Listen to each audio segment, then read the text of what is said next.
auditeurs et auditrices de la RTVD, Radio-Télévision Disciple, mesdames, messieurs, nous vous saluons dans le précieux nom de Jésus-Christ de Nazareth. Nous allons aujourd'hui faire encore la lecture et prêcher la parole de Dieu du livre de Deutéronome 30, versets 14 et 15. C'est une chose au contraire qui est plus près de toi, dans ta bouche et dans ton cœur, afin que tu la mettes en pratique. Vois, je mets aujourd'hui devant toi la vie et le bien, la mort et le mal. C'est une chose au contraire qui est plus près de toi, dans ta bouche et dans ton cœur. Quelle est cette chose? La vie et le bien, la mort et le mal. Bien-aimé, l'Éternel Dieu a accordé aux hommes le libre arbitre, la liberté de choisir. Ce don précieux qui permet de décider entre le bien et le mal, entre la vie et la mort.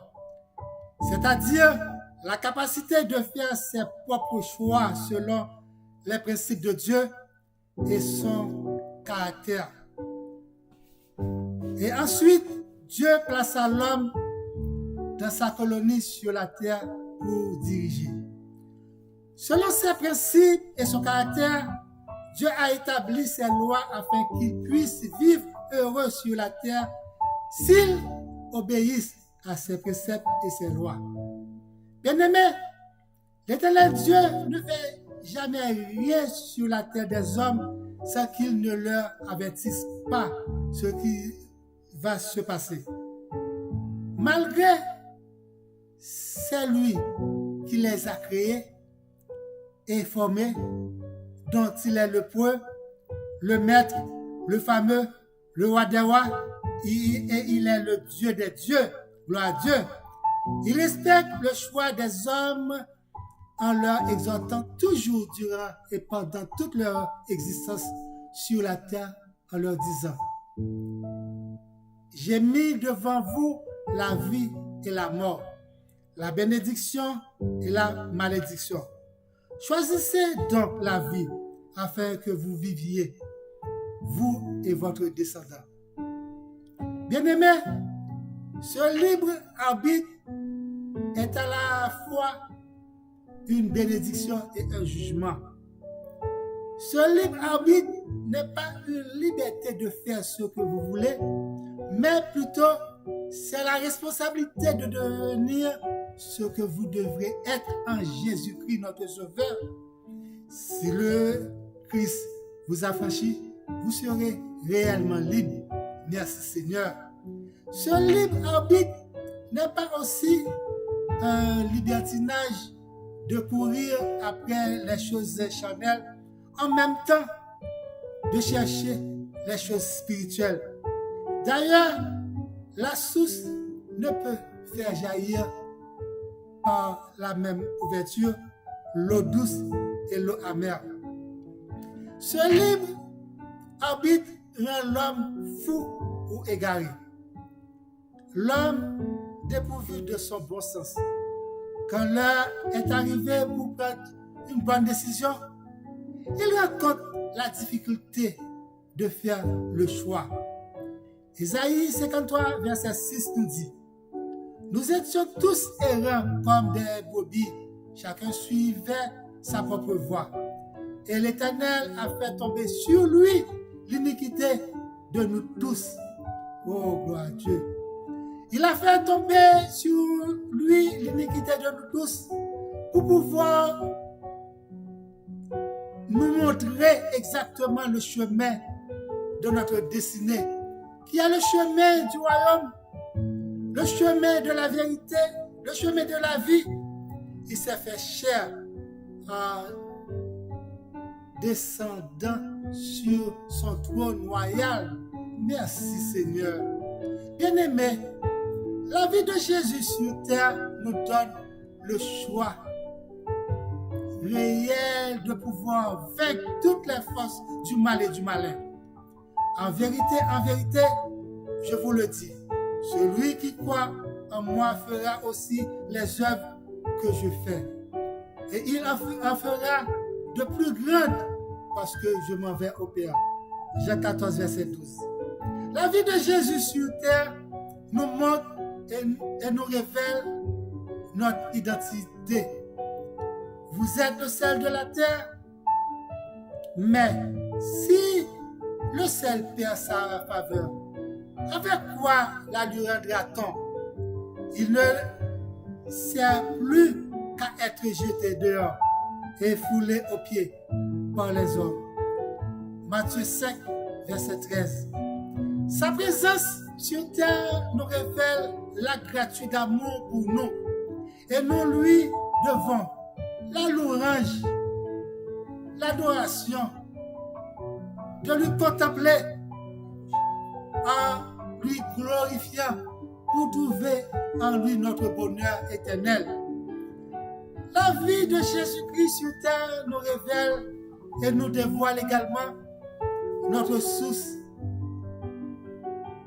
et comment devons-nous retrouver notre réelle source. Sa présence sur la terre aligne notre relation avec notre Dieu, le Père, et comment devons-nous aimer nos frères et agir avec eux.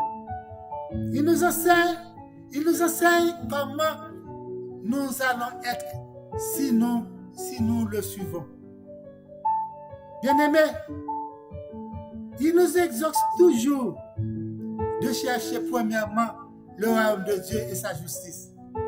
Sa présence nous réconcilie avec le Dieu le Père en choisissant tout ce qui est agréable et nous a formés par le renouvellement de son intelligence pour discerner sa volonté. Encore une fois, merci Seigneur.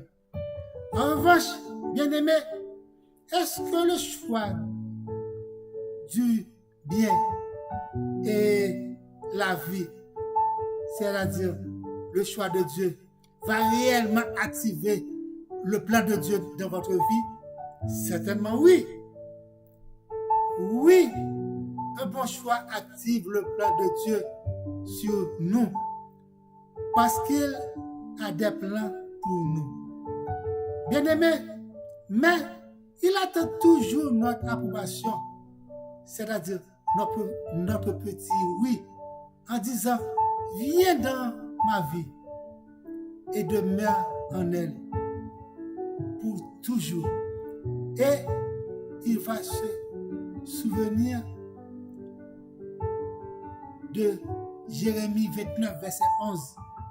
« Je connais les projets que j'ai formés sur vous, dit l'Éternel, projets de paix et non de malheur, afin de vous donner un avenir de l'espérance. » Le projet de paix et non de malheur, d'ailleurs, c'est lui qui vous a formé avant que vous soyez dans le ventre de votre mère. Il connaît mieux la situation dans laquelle que vous soyez. Faites le bon choix, bien-aimés, qui est le choix du royaume et la justice de Dieu. Est-ce que vous savez, votre choix va déterminer votre demain? Votre choix hypothèque votre avenir. Votre choix donne un sens à votre vie. Et votre choix, bien-aimé, peut ouvrir la porte du royaume de Dieu et ses écluses. Le choix qu'Anne avait fait a accouché Samuel. Anne choisit d'aller sur la montagne de Siloé, prier sans cesse. Sa prière fervente aboutit à la naissance de Samuel, le prophète. Le choix qu'Élisée a fait était un bon choix. Malgré Élie a trouvé la demande de la double portion était difficile.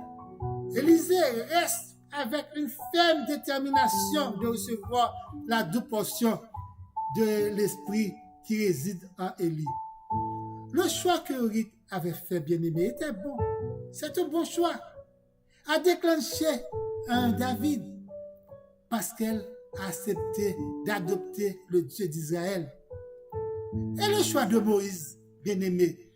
Moïse a choisi de perdre une vie de privilège en Égypte pour s'identifier à son peuple opprimé, les Hébreux, et devient leur libérateur par l'appel de Dieu. Et vous, bien-aimés, et vous aujourd'hui, quel est votre choix? La vie et le bien, ou le mal ou la mort? Quel est votre choix aujourd'hui? Bien-aimés, quel est votre choix? Quel choix avez-vous fait dans votre vie? Le choix de chercher le royaume de Dieu ou de choisir le monde? C'est ça ou bien c'est pas ça? Quel est votre choix? De choisir le monde ou de chercher le royaume de Dieu? Le choix de suivre les convoitises du monde et ses désirs? Quelle chose qui vous a retenu à ne pas choisir la vie et le bien? Quelle chose? Peut-être votre mari, peut-être votre femme, vos enfants, un travail, l'argent, un besoin, une dette, les réseaux sociaux. Bien-aimé, tu pourras dire comme ça aujourd'hui, qui pourra nous retenir devant un bon choix? Pour moi, je vous conseillerais de choisir la vie et le bien, qui est chercher premièrement le royaume de Dieu, qui est le message principal de Jésus-Christ. Nous et toutes les choses viendront par-dessus.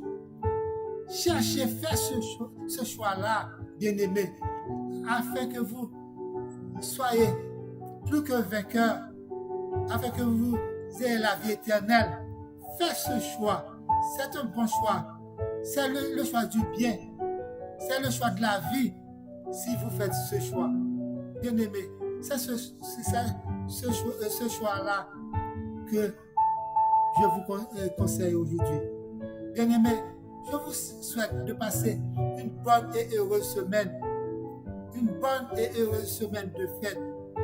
Que l'Éternel vous fasse grâce et miséricorde, vous bénisse et vous tende sa main bénissante, capable, réelle, forte, puissante sur vous,